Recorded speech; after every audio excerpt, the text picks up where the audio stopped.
Welcome students. আজ আমি electrochemistry এই চ্যাপ্টারটা ডিসকাস করব। দেখো, ইলেকট্রোকেমিস্ট্রি আমাদের বোর্ড এক্সামের ক্ষেত্রে যেমন ইম্পর্টেন্ট, তেমন কম্পিটিটিভ এক্সামের ক্ষেত্রেও ইম্পর্টেন্ট। তোমরা এই চ্যাপ্টারটা খুব ভালো করে শোনো এবং আমি যে যে পয়েন্টগুলো বোর্ডে লিখব তোমরা অবশ্যই খাতাতে লিখে রাখো, তাহলে সমস্ত টপিকটা বুঝতে পারবে এবং এক্সামে কোনো কোশ্চেন এলে তার আনসারও করতে পারবে। তাহলে হেডিং করো ইলেকট্রোকেমিস্ট্রি।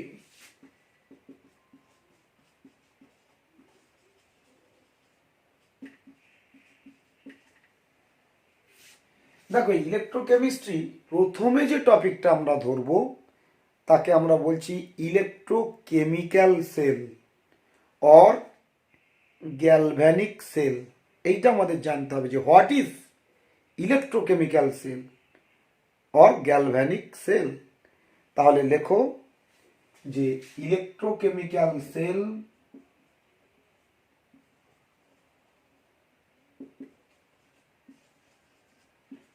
Or galvanic sell.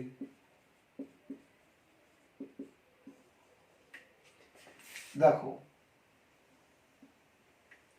যে ইলেকট্রোকেমিক্যাল সেল বা গ্যালভ্যানিক সেল ব্যাপারটা কি, একটা লাইন লিখে দিচ্ছি।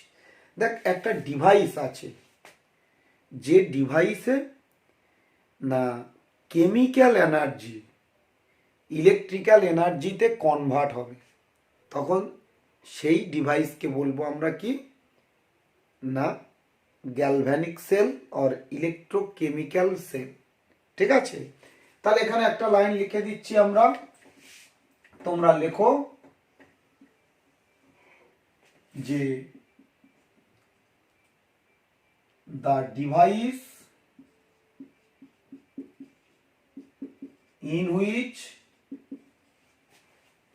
chemical energy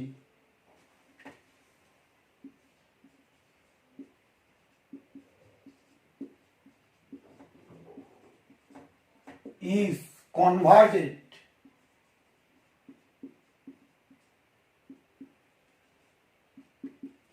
into electrical energy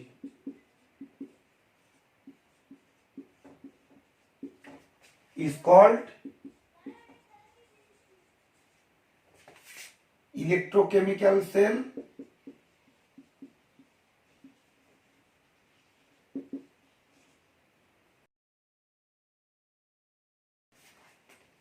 or galvanic cell। Clear? তাহলে এইটাকে আমরা বলছি electrochemical cell or galvanic cell. তাহলে ক্লিয়ার হলো যে এখানে আমরা বলছি যে কেমিক্যাল এনার্জি কিসে কনভার্ট হবে না ইলেকট্রিক্যাল এনার্জিতে কনভার্ট হবে। তার মানে কি, যে ডিভাইসের মধ্যে কেমিক্যাল এনার্জি ইলেকট্রিক্যাল এনার্জিতে কনভার্ট হয় তাকেই আমরা বলছি ইলেকট্রোকেমিক্যাল সেল। এবার আমরা এই ইলেকট্রোকেমিক্যাল সেল বা গ্যালভানিক সেলের একটা এক্সাম্পল দেব। তাহলে লেখো এক্সাম্পল। এক্সাম্পল কি না ড্যানিয়েল সেল। তাহলে ড্যানিয়েল সেলটা কি, একটা electrochemical cell or galvanic cell. ঠিক আছে, তাহলে আমরা প্রথমে বললাম যে what is electrochemical cell or galvanic cell, না একটা device in which chemical energy converted into electrical energy. তার এক্সাম্পল দিলাম কি ড্যানিয়েল সেল। আমরা এখন শিখব যে স্ট্রাকচার অফ ড্যানিয়েল সেল। দেখো, এই স্ট্রাকচারটা বুঝতে হবে, তাহলে এই চ্যাপ্টারটা তোমাদের ক্লিয়ার হবে। তাহলে এখানে আমরা হেডিং করছি স্ট্রাকচার অফ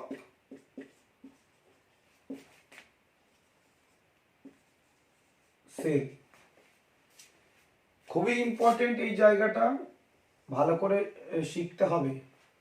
স্ট্রাকচারটা শিখলে চ্যাপ্টারে আর কিছুই নেই। দেখো আমি আগে একটু ড্র করে দিই, তারপরে বোঝাচ্ছি। দেখ এরকম টু কন্টেনার থাকে, টু কন্টেনার, এখানেও একটা কন্টেনার। দেখো টু সেপারেট কন্টেনার এখানে, তাই না, দুটো আলাদা। একটা কন্টেনারে, এই ড্যানিয়েলসের একটা কন্টেনারে আমাদের এই জিঙ্ক ইলেকট্রোড নেওয়া হয়, জিঙ্ক ইলেকট্রোড। কিন্তু কোন সলিউশনের মধ্যে? না, জিঙ্ক সালফেট ZnSO4 সলিউশনের মধ্যে নেওয়া হয়। ZnSO4 এইটাকে আমরা বলছি জিঙ্ক ইলেকট্রোড। হ্যাঁ, ইলেকট্রোড বলছি, জিঙ্ক ইলেকট্রোড। আচ্ছা, আর একটা কন্টেনারে দেখো কপার সালফেট সলিউশন থাকে, এটা electrolyte. Copper sulphate, zinc sulphate, এগুলো কি ইলেকট্রোলাইট, এটা তো আয়নে ভেঙে থাকে। তাহলে কপার সালফেট সলিউশন, এটা জিঙ্ক সালফেট সলিউশন। এখানে কোন ইলেকট্রোডটা থাকে? না, তোমার কপার ইলেকট্রোড থাকে, কপার।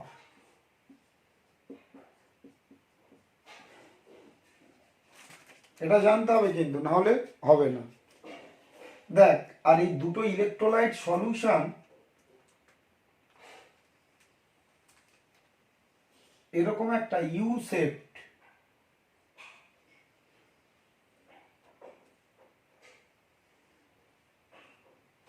ইউ শেপড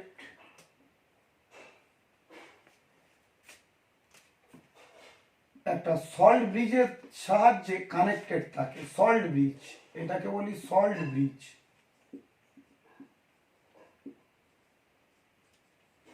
হ্যাঁ, আর এই দুটো ইলেকট্রোড, জিঙ্ক আর কপার ইলেকট্রোড, এই ইলেকট্রোড দুটো এক্সটার্নাল ওয়্যারের সাথে কানেক্টেড থাকে। তাহলে এইটা আমার ড্যানিয়েল সেলের স্ট্রাকচার। দেখো দুটো সেপারেট কন্টেনার। তাহলে আমি এখানে লিখে দিচ্ছি, এই পয়েন্টগুলো লিখে রাখ। 1 নম্বরে লিখবে Daniell cell contains two separate containers। দেখো নাম্বার 1-এ বললাম ড্যানিয়েল সেল কি কন্টেন করে আছে? Two separate container. দেখো এই একটা কন্টেনার, এই একটা কন্টেনার, তাহলে এটা আমরা লিখে রাখলাম। নাম্বার টু দেখো, দেখো in one container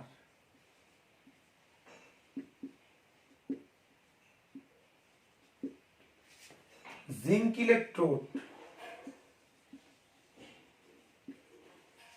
is dipped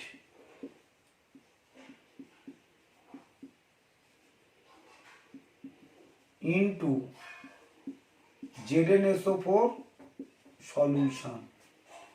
দেখো একটা কন্টেনারে কি জিঙ্ক ইলেকট্রোড ডিপড করা আছে in ZnSO4 solution.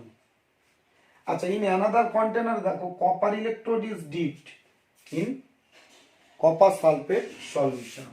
Number 3, in another container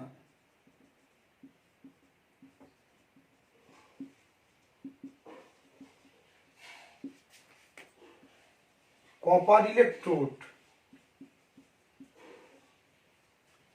is dipped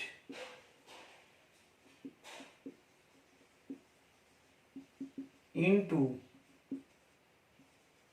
copper sulfate solution দেখতে পাচ্ছ, কপার ইলেকট্রোড কপার সালফেট সলিউশনের মধ্যে ডিপ করা আছে। নাম্বার 4 এটা দেখে দেখে বলছি আমরা। দেখো, two electrolyte solutions are connected by a salt bridge. দেখো এটাকে সল্ট ব্রিজ বলছি, ইউ শেপড, এই যে টিউবটা আছে গ্লাস টিউব, এটাকে আমরা সল্ট ব্রিজ বলছি। আর এটা একটা ইলেকট্রোলাইট সলিউশন, এটা একটা ইলেকট্রোলাইট সলিউশন। তাহলে এখানে বলছি two electrolyte solutions are connected by a salt bridge.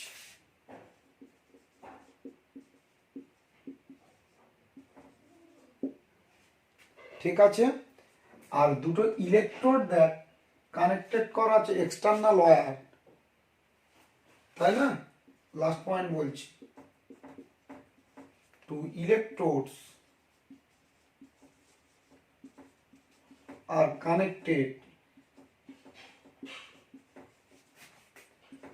by external wire. Clear আছে? তাহলে কি বললাম, two electrodes are connected by an external wire. তাহলে দেখো এই 5 পয়েন্ট বললাম, 1 2 3 4 5। তাহলে এই স্ট্রাকচারটা আমাদের ক্লিয়ার হলো। এখানে আমি 5 পয়েন্ট মেনশন করলাম। তাহলে তোমরা অবশ্যই এই স্ট্রাকচারটা দেখে এই 5 পয়েন্টস তোমরা বলতে পারবে। একদম ক্লিয়ার। আমরা বলেছি টু সেপারেট কন্টেনার, ওয়ান কন্টেনারে জিঙ্ক ইলেকট্রোড ডিপড, অ্যানাদার কন্টেনারে কপার ইলেকট্রোড ডিপড, দুটো ইলেকট্রোলাইট সলিউশন সল্ট ব্রিজ দ্বারা কানেক্টেড আছে, আর দুটো ইলেকট্রোড এক্সটার্নাল ওয়্যারের দ্বারা কানেক্টেড আছে। তাহলে এই জায়গাটা আশা করি ক্লিয়ার। দেখো এটা ছিল তোমার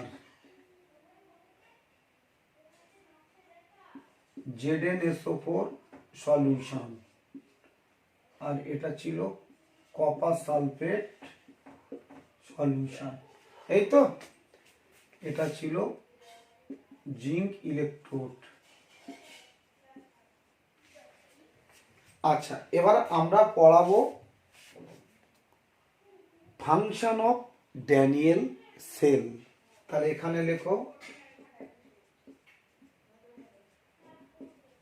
functions of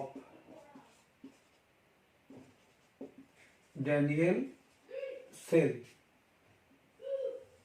খুবই ইম্পর্টেন্ট এটা, হ্যাঁ, function of Daniel sell.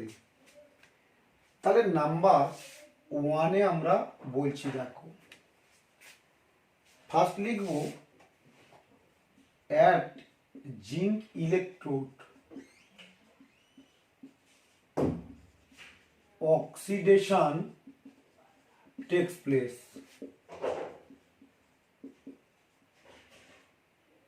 Thus, zinc electrode acts as an anode. দেখো, তাহলে জিঙ্ক ইলেকট্রোডে অক্সিডেশন হয়, তাই জিঙ্ক ইলেকট্রোড অ্যানোড হিসাবে কাজ করে। আমরা বলেছি at zinc electrode oxidation takes place, Das zinc electrode acts as an anode. তার মানে অ্যানোড ব্যাপারটা কি না, electrode at which oxidation takes place, তাই তো। অ্যানোডের যদি ডেফিনেশন পড়ে হোয়াট ইজ অ্যানোড, তাহলে আমরা কি বলবো, electrode at which oxidation takes place. ঠিক আছে, তাহলে জিঙ্ক ইলেকট্রোডে অক্সিডেশন হয়, তার মানে কি, এই দেখো জিঙ্ক সলিড ছিল, এটা 2 ইলেকট্রন রিমুভ করে অ্যাকুয়াস মানে সলিউশনে চলে আসছে, এটাই কি বলি আমরা অক্সিডেশন। তার মানে এই জায়গাটা জিঙ্ক 2 ইলেকট্রন রিমুভ করে আয়নে চলে আস। অক্সিডেশন মানে ইলেকট্রন রিলিজ অফ ইলেকট্রন, এটাকে বলি অক্সিডেশন। তাহলে এখানে এই ব্যাপারটা হচ্ছে। আচ্ছা, number 2, at copper electrode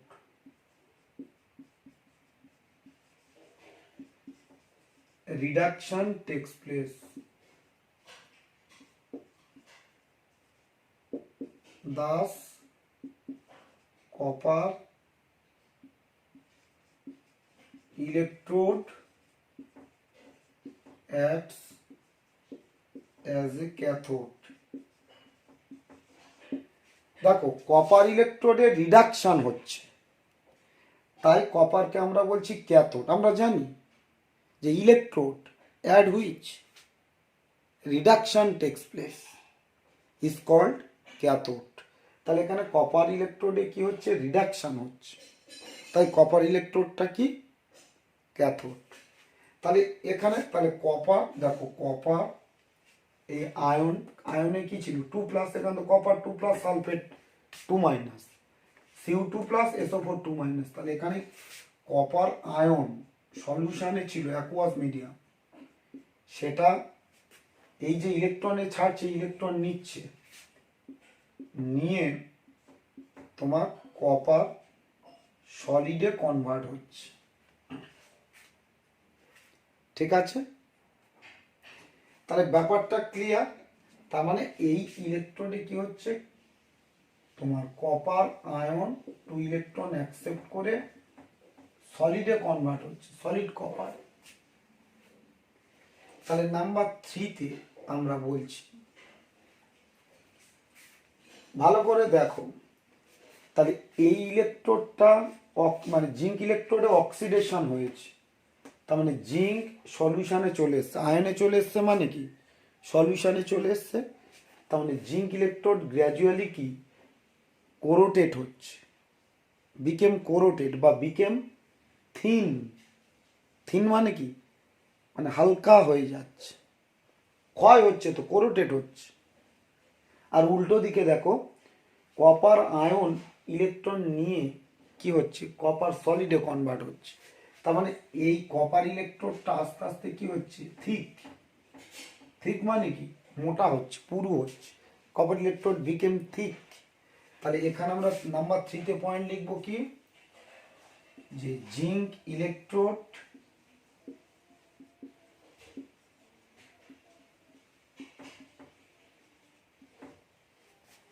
becomes thin and copper electrode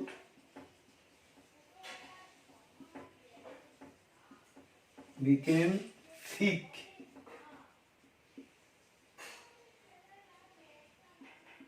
gradually.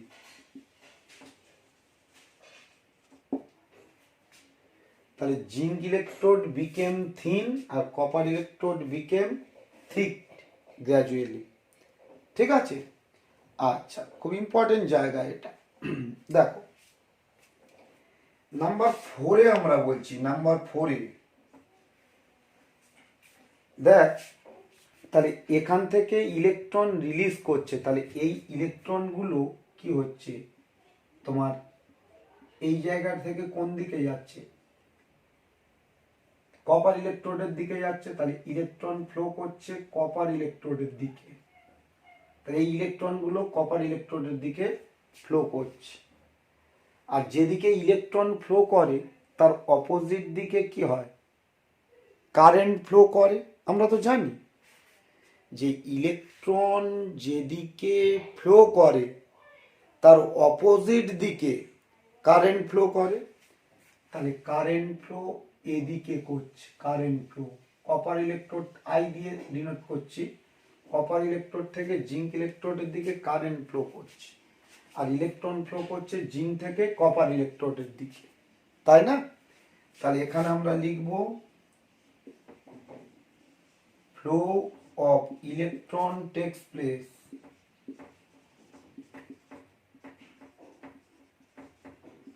from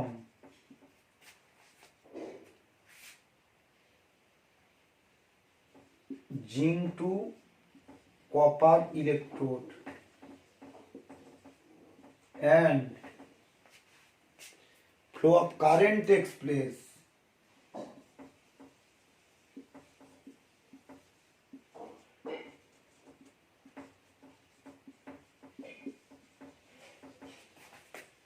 from copper to zinc electrode.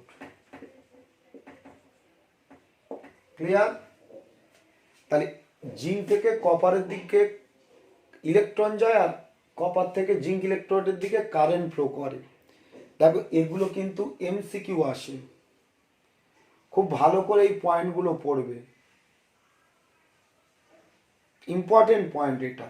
আচ্ছা, আর একটা জিনিস তোদের বলি, এখানে দেখ যে ইলেকট্রনগুলো তো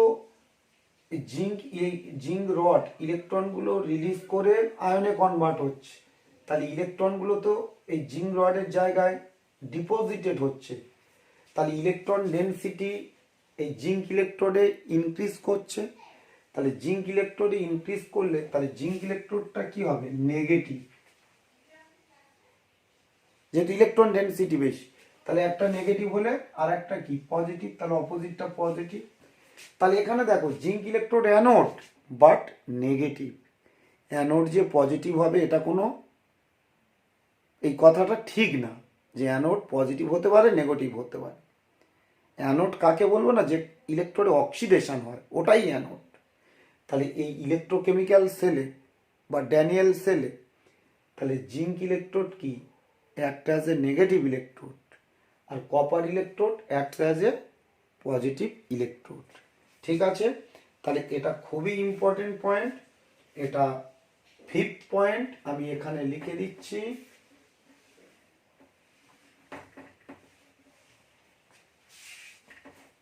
লেখো, ইন ড্যানিয়েল সেল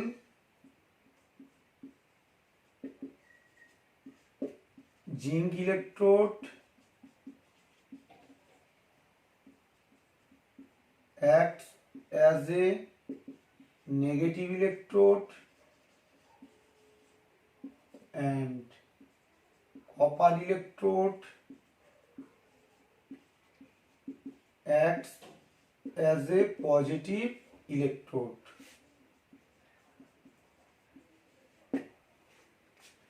ঠিক আছে?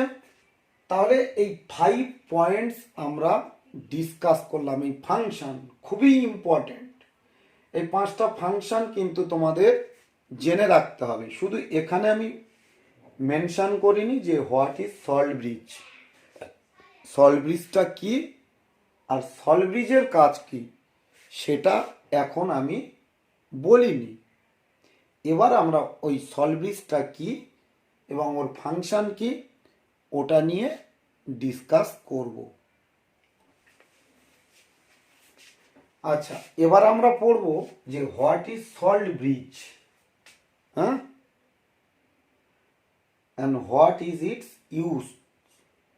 ঠিক আছে? তাহলে আমরা এখানে লিখে দিচ্ছি যে what is salt bridge and what is it's use. দেখ তাহলে সল্ট ব্রিজটা ভালো করে দেখ, একটা ইউ শেপ টিউব কিন্তু ওপেন, এর মধ্যে কি থাকে বলতো? Saturated solution of KCl or KNO3 or ammonium nitrate থাকে। তাহলে তো ওপেন, তো সলিউশন আছে এর মধ্যে, তাহলে তো পড়ে যেতে পারে। যাতে না পড়ে যায় সেই জন্য এগার এগার জেল এবং গ্লাস উল, কাঁচের উল, গ্লাস উল সাহায্যে এটা বাইন্ড করা থাকে, যাতে না ওই ইলেকট্রোলাইটগুলো তোমার এই জিঙ্ক সালফেট বা কপার সালফেট সলিউশনের মধ্যে মিক্স হয়। ঠিক আছে? তাহলে এখানে আমরা লিখব যে salt bridge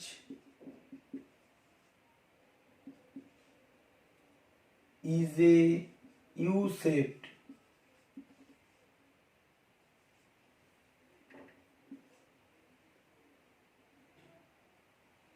open,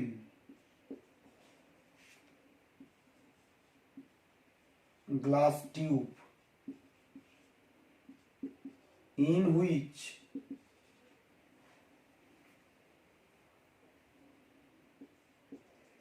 saturated solution of KCl or KNO3 or ammonium nitrate is bind by glass wool and agar gel. ঠিক আছে, তার মানে এর মধ্যে কি থাকে, হয় KCl থাকবে saturated solution KCl, or saturated solution KNO3 or saturated solution ammonium nitrate থাকবে। এবং কিসের মাধ্যমে এটা আটকানো আছে, গ্লাস উল আর এগার জেলের মাধ্যমে। ঠিক আছে, এবার এদের কাজ ফাংশনটা বলছি।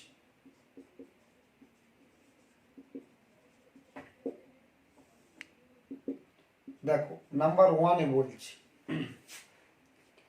তাহলে প্রথমত তোমার সলব্রিজটা দুটো ইলেকট্রোলাইট সলিউশনের মধ্যে একটা কানেকশন করছে, একটা কানেক্ট করছে, তাই না? তাহলে সলব্রিজ কানেক্ট টু ইলেকট্রোলাইট সলিউশন, তাহলে এখানে বলবো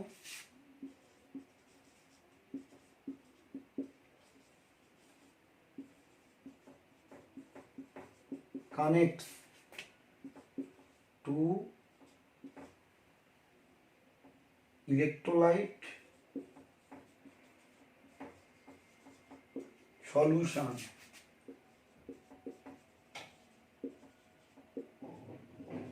of two half cell। কেন হাফ সেল বললাম, দেখ এটা তো একটা টোটাল সেল, এখানে একটা রিয়াকশন হচ্ছে, এখানে একটা রিয়াকশন হচ্ছে, এখানে অক্সিডেশন, এখানে রিডাকশন, এটা তো একটা টোটাল সেল। তাহলে একটা রিয়াকশন এই কন্টেনার হচ্ছে, একটা রিয়াকশন এই কন্টেনারে হচ্ছে, তাহলে এই একটা ইলেকট্রোলাইট সলিউশন, এই একটা ইলেকট্রোলাইট সলিউশন, তাহলে এটাকে একটা হাফ সেল বলছি, এটাকে একটা হাফ সেল বলছি। সেই জন্য বলেছি দেখ salt bridge connects to electrolyte solution of two half cell, এই একটা হাফ সেল ইলেকট্রোলাইট সলিউশন, এই একটা হাফ সেলের ইলেকট্রোলাইট সলিউশন, এই দুটো সলিউশনকে কি করছে, কানেক্ট করছে। আর একটা দেখ, এই দুটো ইলেকট্রোলাইট সলিউশনের আয়নিক নিউট্রালিটি মেনটেন করে। ঠিক আছে, তাহলে এটা সব থেকে important. Number 2, it maintain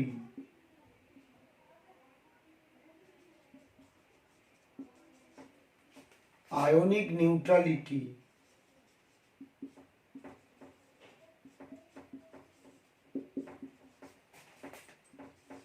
of two electrolyte solution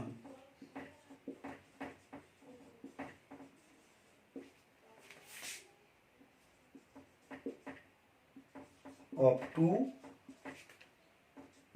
half cell। ঠিক আছে, তাহলে it maintain ionic neutrality of two electrolyte solution of two half cells, এটা কিন্তু খুবই ইম্পর্টেন্ট। দেখ কেন বলছি, ধর জিঙ্ক ইলেকট্রোডে দেখ জিঙ্ক ইলেকট্রন রিলিজ করছে, করে জিঙ্ক 2+ আয়নে কনভার্ট হচ্ছে, আর ইলেকট্রনগুলো কি হচ্ছে, ইলেকট্রনগুলো এদিক দিয়ে এখানে ডিপোজিট হচ্ছে, আর এদিক দিয়ে কপারের দিকে যাচ্ছে। তাহলে এখানে আমরা ধর সলব্রিজ KCl নিয়েছি, KCl এর মধ্যে KCl নিয়েছি, তাহলে যখন এই সলিউশনের মধ্যে জিঙ্ক 2+ আয়ন বেড়ে গেল, কারণ এদিকে ইলেকট্রনগুলো চলে যাচ্ছে, তাহলে জিঙ্ক 2+ আয়নগুলো কি সলিউশনের মধ্যে ইনক্রিজ করছে, Zn2+ আয়নের কনসেন্ট্রেশন ইনক্রিজ করছে, তাহলে তো পজিটিভ চার্জ। তাহলে যখন কনসেন্ট্রেশন খুব ইনক্রিজ করবে, তাহলে Zn2+ আয়ন কি করবে, এই ইলেকট্রনগুলোকে টেনে ধরে রাখবে, নেগেটিভ চার্জ ইলেকট্রনকে টেনে ধরে রাখবে, তাহলে ইলেকট্রন ফ্লো হবে না। তাহলে ইলেকট্রন ফ্লো না হলে কি হবে? সেলটা তো স্টপ হয়ে যাবে, ইলেকট্রোকেমিক্যাল সেল স্টপ হয়ে যাবে। আর চলবে? চলবে না। তখন এই Zn2+ আয়নকে নিউট্রাল করতে হবে। তাহলে কে নিউট্রাল করছে? না, এখান থেকে Cl- আয়নটা, এই Cl- আয়নটা চলে আসছে, এসে ZnCl2 করে দিচ্ছে। তাহলে Zn2+টা নিউট্রাল হয়ে যাচ্ছে। তাহলে আবার জিঙ্ক Zn2+ আয়নে কনভার্ট হচ্ছে, ইলেকট্রন চলে যাচ্ছে, আর Zn2+ আয়নকে Cl- নিউট্রাল করছে। ঠিক আছে। সিমিলারলি এদিকে দেখ, এদিকে তোমার কপার 2+ আয়ন, এই সলিউশনে যে কপার সালফেট ছিল, কপার 2+ আয়নগুলো ইলেকট্রনগুলো নিয়ে কপারে কনভার্ট হচ্ছে। তাহলে সলিউশনের মধ্যে তো এই SO4 2- আয়ন তো ইনক্রিজ করছে কনসেন্ট্রেশন, কপার প্লাস আয়নটা সলিডে কনভার্ট হচ্ছে, তাহলে SO4 2- আয়নটা তো ইনক্রিজ করছে। তাহলে যদি এই সলিউশন SO4 2- আয়ন অনেক ইনক্রিজ করে যায়, তখন এ তো নেগেটিভ চার্জ, এ তো রিপেল করবে, ইলেকট্রনকে আসতে দেবে না, রিপেল করবে। তার মানে সেলটা কি হয়ে যাবে? স্টপ হয়ে যাবে। তখন এই মাইনাস আয়নটাকে নিউট্রাল করতে K+ আয়ন, এই সলব্রিজ তো, সলব্রিজের মধ্যে পজিটিভ আয়ন কোনটা? K+। তাহলে K+ আয়ন এখানে চলে আসছে, এসে K2SO4 হচ্ছে, তাহলে সালফেটটাও নিউট্রাল হয়ে যাচ্ছে। তাহলে এভাবে এই হোল সেল কি হচ্ছে? বিকেম কন্টিনিউড হচ্ছে, তাই না? কন্টিনিউ থাকছে। ক্লিয়ার? তাহলে এই সলব্রিজের এই দুটো ফাংশন বললাম, মনে রাখবে এগুলো কিন্তু এক্সামে আসবে।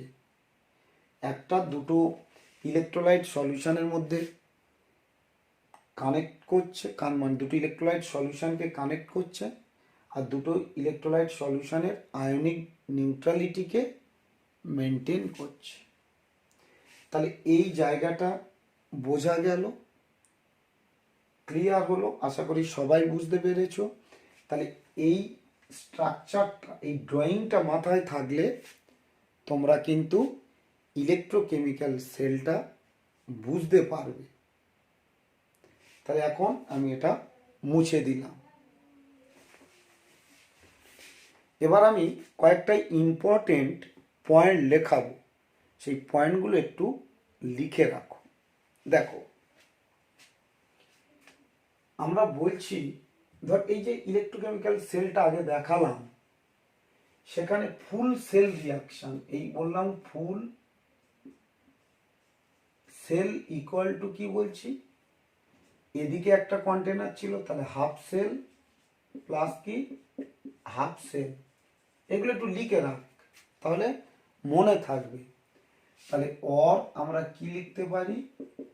যে full cell reaction equal to কি half cell reaction plus half cell reaction. और কি লিখছি? যে full cell reaction equal to, দেখো প্রথমটাতে অক্সিডেশন হয়েছিল, লেফট হ্যান্ডে দেখেছিস অক্সিডেশন হয়েছিল, তাহলে আমরা বলছি অক্সিডেশন রিয়াকশন, কারণ Zn থেকে Zn2+ হয়েছিল, অক্সিডেশন ইলেকট্রন রিলিজ করেছিল, প্লাস কি রিডাকশন রিয়াকশন। আর কপার ইলেকট্রনে কি হয়েছিল? রিডাকশন হয়েছিল, কপার 2+ আয়ন ইলেকট্রন অ্যাকসেপ্ট করে কপারে কনভার্ট হয়েছিল, তাই না? তার মানে full cell reaction equal to oxidation reaction plus reduction reaction, তাই তো? তার মানে এখানে ভালো করে দেখো, তাহলে এখানে আমরা একটু লিখে দিচ্ছি যে cell reaction is a redox reaction. তাহলে সেল রিয়াকশনটা কি? একটা রেডক্স রিয়াকশন, কারণ সেল রিয়াকশনে অক্সিডেশনও হয়, আবার কি হয়? রিডাকশনও হয়। তাহলে যখন আমাকে ফুল রিয়াকশন লিখতে বলবে তাহলে আমরা কি লিখতে পারবো? অক্সিডেশন রিয়াকশন লিখব, আবার কি লিখব? রিডাকশন রিয়াকশন লিখব, লিখে অ্যাড করে দেব, যোগ করে দেব, অ্যাড করে দেব, তাহলে আমরা ফুল রিয়াকশন পাবো। এখানে একটা সিম্পল কোশ্চেন বলছি, দেখো তোমাদের,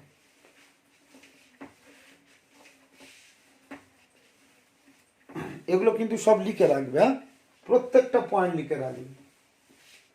তাহলে এখানে একটা কোশ্চেন এলো যে রাইট ডাউন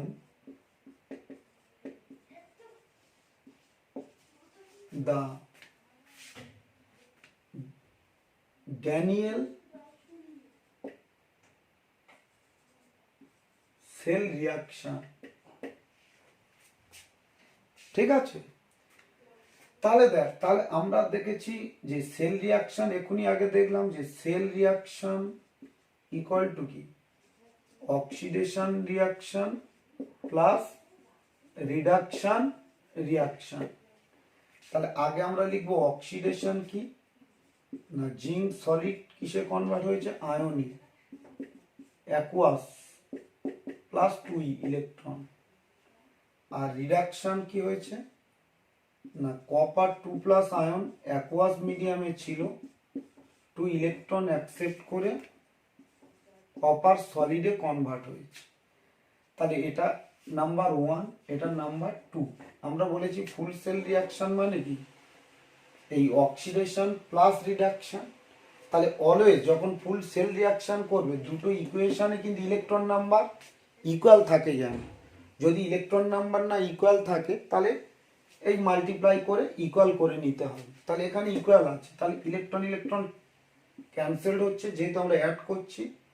তাহলে এখানে Zn solid plus copper 2 plus ion aqueous arrow Zn2 plus aqueous plus copper solid. তাহলে আমাদের যদি কোনো সেলের ফুল সেল রিয়াকশন লিখতে বলে তখন এইটা আমরা লিখব, এইরকম ভাবে লিখব, অক্সিডেশন রিয়াকশন তারপর রিডাকশন রিয়াকশন লিখে তারপরে অ্যাড করে দেব। মাথায় থাকে যেন এগুলো। আচ্ছা, এবার আমি শেখাবো একটা সেলকে কিভাবে রিপ্রেজেন্ট করা হয়। আমি কি সবসময় ওই ড্যানিয়েল সেল বললাম, ড্যানিয়েল সেলের স্ট্রাকচার সবসময় ড্র করব? এরকম কি হয় নাকি? সবসময় আঁকবো? কেমিস্ট্রির লোক আঁকবে কেন? এটা তো ড্রয়িং ক্লাস নয়। আমরা কেমিস্ট্রির ল্যাঙ্গুয়েজে এক্সপ্রেস করব একটা সেল রিয়াকশানকে বা একটা ফুল সেলকে। ঠিক আছে, তাহলে সেই জায়গাটা আমরা শেখাবো এখন। তাহলে তোমরা এখানে হেডিং করো সেল রিপ্রেজেন্টেশন।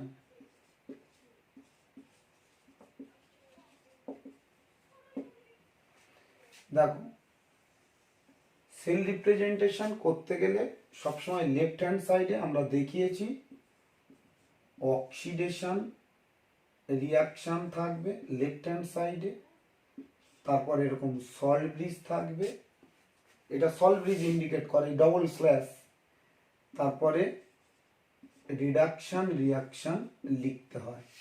তাহলে এইটা হচ্ছে সেল রিপ্রেজেন্টেশন, লিখে রাখতে হবে। ঠিক আছে, এই জায়গাগুলো তোমাদের কিন্তু শেখা দরকার এবং শিখতেই হবে, নাহলে কোনো প্রবলেম তোমরা সলভ করতে পারবে না, ম্যাথামেটিক্যাল প্রবলেম। তাহলে এখানে আমি কোশ্চেন দিচ্ছি যে write down the cell representation of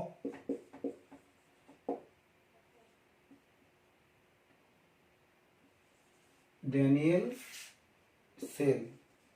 ঠিক আছে, তাহলে ড্যানিয়েল সেলে অক্সিডেশন হয়েছিল কি জিঙ্ক ইলেকট্রনে, তাহলে Zn থেকে Zn2 প্লাস আয়ন, দেখো অক্সিডেশন হয়েছে, এটা Zn থেকে Zn2 প্লাস, এখানে ব্র্যাকেটে এস লিখতে পারো, এখানে অ্যাকোয়াস লিখতে পারো, সেটা তোমার ব্যাপার। সল্ট ব্রিজ আর কপার ইলেকট্রনের রিডাকশন হয়েছে, তাহলে কপার 2 প্লাস থেকে কপার, এইটা আমাদের সেল রিপ্রেজেন্টেশন হলো আনসার। তাহলে অক্সিডেশন, সল্ট ব্রিজ, রিডাকশন, এই ফর্মুলা থেকে পেয়েছি অক্সিডেশন, সল্ট ব্রিজ, রিডাকশন। ঠিক আছে, তাহলে এরকম এলে আমরা পারবো। আমরা এখানে আরো দুটো কোশ্চেন তোমাদের দেখাবো, তাহলে তোমাদের আইডিয়াটা ক্লিয়ার হয়ে যাবে। লেখো, right down the cell representation of the following cell বলে দেয়া আছে।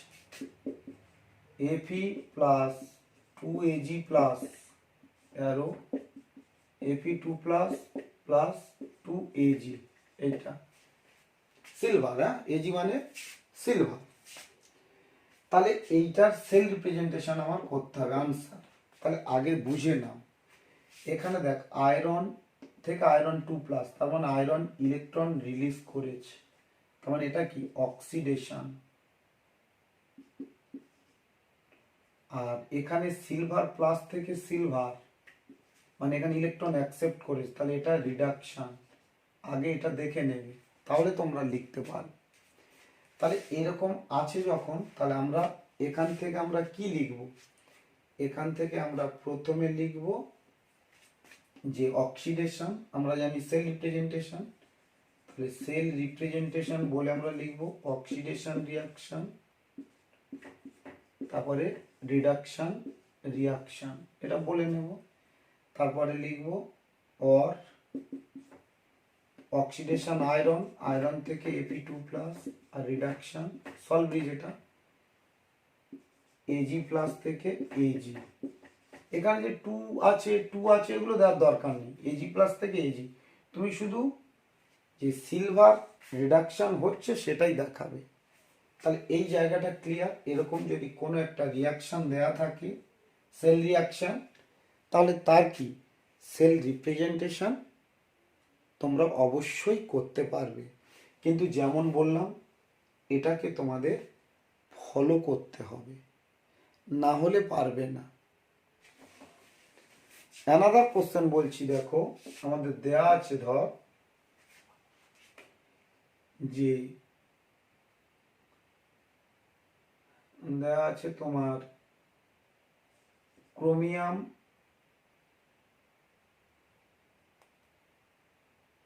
থেকে ক্রোমিয়াম 3 প্লাস, আর দেয়া আছে তোমার কপার 2 প্লাস থেকে কপার, এইটা ঠিক আছে। এটা একটা সেল দেয়া আছে, বলেছে এদের সেল রিয়াকশন লেখো। Right down the cell reaction of the above cell, ঠিক আছে। তাহলে তুমি জানো লেফট হ্যান্ড সাইডে অলওয়েজ কি অক্সিডেশন, একটা সেল রিপ্রেজেন্টেশন যদি দেয়া থাকে তাহলে তার লেফট হ্যান্ড সাইডে অলওয়েজ কি হয় অক্সিডেশন হয়। তাহলে আমরা এখানে অক্সিডেশনটা আগে লিখছি, তাহলে ক্রোমিয়াম থেকে ক্রোমিয়াম 3 প্লাস, তাই তো। তাহলে Cr থেকে কি হয়েছে Cr3 প্লাস প্লাস 3 ইলেকট্রন, এটা 1 নম্বর। আর রিডাকশন কি হয়েছে না কপার 2 প্লাস থেকে দুটো ইলেকট্রন নিয়ে কপার, এটা নাম্বার 2। তাহলে এখানে 3 ইলেকট্রন, এখানে কটা 2 ইলেকট্রন, ইলেকট্রন ডিফারেন্স, তাহলে 1 নম্বর ইকুয়েশনকে 2 দিয়ে মাল্টিপ্লাই করব, আর 2 নম্বর ইকুয়েশনকে 3 দিয়ে মাল্টিপ্লাই করব। তাহলে এখন কি 2Cr, এখানে হচ্ছে 2Cr3 প্লাস, এখানে হলো 6 ইলেকট্রন, আর এখানে কি হবে তোমার, এটাকে 3 দিয়ে করেছি, 3Cu2 plus plus 6 electron 3Cu, তাহলে এইটা হলো। এবারে অ্যাড করে দেবে, এবারে অ্যাড করবে, তাহলে 2Cr plus 3Cu2 plus arrow এটা ক্যান্সেল হয়ে গেল, 2Cr3 plus plus 3Cu। Clear? তাহলে এইভাবে কিন্তু যে সেল রিপ্রেজেন্টেশন থাকলে সেল রিয়াকশনটা লিখতে হবে। তাহলে আশা করি তোমরা ব্যাপারটা শিখতে পারলে, এগুলো কারোর প্রবলেম হবে না। তাহলে যখন কোনো প্রবলেম পড়বে আগে সেল রিপ্রেজেন্টেশন করব, তারপরে আমরা অঙ্ক করতে পারবো, প্রবলেম সলভ করতে পারবো। এবার আমরা একটু তোদের বলবো EMF, electromotive force of a cell. কি বলছি? EMF, EMF of a cell. EMF এর ফুল নাম electromotive force, electromotive force of a cell. হ্যাঁ, দেখ আমরা সেল করেছিলাম, এই একটা ইলেকট্রোড আর একটা কন্টেনারে অ্যানাদার ইলেকট্রোড। তাহলে এই দুটো ওয়্যার দিয়ে কানেক্ট যদি না করি, তখন এই দুটো ইলেকট্রোডের মধ্যে একটা ধর অ্যানোড, একটা কি ক্যাথোড, এদের মধ্যে একটা পোটেনশিয়াল ডিফারেন্স থাকে। ইলেকট্রোড মানে কানেক্ট করবো না সেই অবস্থা, যে এদের মধ্যে কি দুটি ইলেকট্রোডের মধ্যে একটা পোটেনশিয়াল ডিফারেন্স থাকে, তাদের বলছি এই সেলের electromotive force or EMF of the cell. তাহলে আমরা এখানে কি বলছি, যে potential difference between two electrodes of a cell is called its EMF বা ইলেকট্রোমোটিভ ফোর্স। আচ্ছা, এবার যদি স্ট্যান্ডার্ড ইএমএফ বলি, এই দেখো এই ইএমএফ অফটা সেলকে এইভাবে ই সেল দ্বারা ডিনোট করা হয়। আর যদি standard EMF of a cell বলি, তখন ই নট সেল বলতে হবে, ই নট সেল। তাহলে স্ট্যান্ডার্ড ইএমএফ বললে কি সেম জিনিস, শুধু কি দেখ এই যে ইলেকট্রোলাইট সলিউশন গুলো নিয়েছি, এদের কনসেন্ট্রেশন হতে হবে 1 মোলার, আর টেম্পারেচার হতে হবে স্ট্যান্ডার্ডের ক্ষেত্রে দেখ এটা লিখে রাখবি, স্ট্যান্ডার্ড স্টেট মানে টেম্পারেচার হবে 298 কেলভিন আর প্রেসার হবে 1 atm, 1 অ্যাটমসফিয়ার। এটা হচ্ছে স্ট্যান্ডার্ড স্টেট। তাহলে স্ট্যান্ডার্ড স্টেটে আর এই সলিউশনের ইলেকট্রোলাইট সলিউশনের কনসেন্ট্রেশন কত? 1 মোলার। তাহলে স্ট্যান্ডার্ড স্টেটে কোনো সেলের দুটো ইলেকট্রোডের মধ্যে যে পোটেনশিয়াল ডিফারেন্স, তাকে বলছি standard EMF of a cell. ঠিক আছে, তাহলে এখানে লিখতে পারি যে at standard state potential difference between two electrodes of a cell is called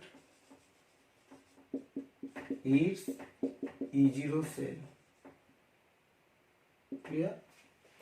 তাহলে স্ট্যান্ডার্ড স্টেটে এদের মধ্যে পোটেনশিয়াল ডিফারেন্স হলে, হ্যাঁ, তাদের বলছি তোমার E0 সেল। এটা মাথায় থাকতে হবে। তাহলে E0 সেল ক্যালকুলেট করা হয় কিভাবে, দেখো ক্যালকুলেশন। তাহলে এখানে বলছি E0 সেল ক্যালকুলেশন।